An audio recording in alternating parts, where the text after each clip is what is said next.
The world faces a serious crisis, one that will ruin whole economies and lead to needless suffering and death.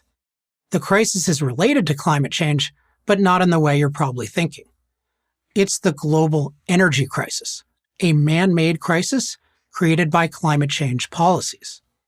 These policies have led to a shortage of fossil fuels, oil, coal, and natural gas, the fuels that provide over 80% of the world's energy. A shortage of anything leads to higher prices. That's just basic economics. Fossil fuel shortages have led to higher energy prices. And because the energy industry powers every other industry, this has led to higher prices of almost everything, everywhere. We are already seeing the consequences. Inflation. Inflation spares no one, but those who live paycheck to paycheck suffer the most. Every purchase becomes a major decision. Inflation in the US in 2022 was around 8%, in the UK 10%, and in many developing countries much higher. The leading driver of this inflation has been the cost of energy. Deadly winters. Contrary to popular belief, far more people die from cold than heat.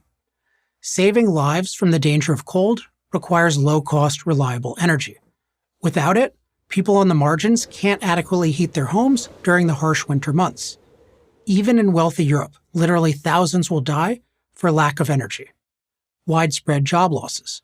When energy prices increase dramatically, industries scale back or shut down altogether. As the Wall Street Journal reports, Europe's energy crisis has left few businesses untouched. Some industries, such as the energy-intensive metals sector, are shutting factories that analysts and executives say might never reopen, imperiling thousands of jobs. Mass starvation. Modern agriculture depends on fossil fuels.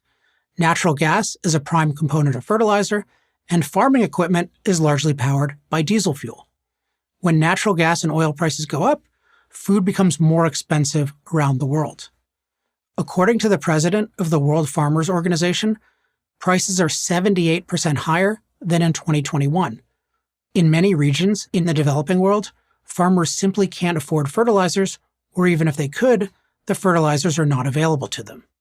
Not enough fertilizer means not enough food. While the whole world suffers from an energy crisis, the worst affected are poor nations who are getting outbid for scarce energy supplies. Bangladesh has recently experienced widespread power outages. They simply can't get the energy they need. A desperate Europe is grabbing all it can, leaving this East Asian nation literally in the dark. This will lead to civil unrest. We saw this in Sri Lanka in 2022.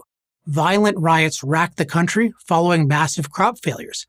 A leading reason for the crop failures, a lack of fertilizer due to anti-natural gas, anti-fertilizer policies. The root cause of all these problems and the very real suffering that results is the same: not enough fossil fuel. But there is no need for shortages of fossil fuel. We have all the fossil fuel we need, and then some. We are literally standing on it. We just can't get to it. We can't get to it because governments have decided we shouldn't use fossil fuels. They say we're in a climate crisis. The world is slowly becoming warmer, at a cold point in geological history, when many more people die of cold than of heat. This doesn't at all justify rapidly restricting global fossil fuel use. Fossil fuels actually make us far safer from climate by providing low-cost energy for the amazing machines that protect us against storms, protect us against extreme temperatures, and alleviate drought. Climate disaster deaths have decreased 98% over the last century. The only rational approach to reducing fossil fuels' climate impacts is a long-term one based on developing truly competitive, reliable forms of energy, most promisingly nuclear energy. Unfortunately, instead of taking this rational approach, governments declared a climate crisis and started immediately restricting fossil fuels, with no viable replacement. They pretended that solar and wind could somehow replace fossil fuels. But since these fuels are inherently unreliable, they can go to near zero at any given time, there was never any reason to believe this. Now we're suffering the consequences of their folly. Instead of rapidly expanding our fossil fuel production, we're begging Saudi Arabia and Venezuela to expand theirs. Europe, which once enjoyed energy security, is now dependent on Russia for the natural gas it needs to heat its homes and power its industry. And outrageously, Instead of apologizing for the disastrous anti-fossil fuel policies that caused today's energy crisis, our so-called experts are confidently doubling down, advocating for even more aggressive elimination of fossil fuel production. Every nation will suffer from the global energy crisis, but those with the least will suffer the most.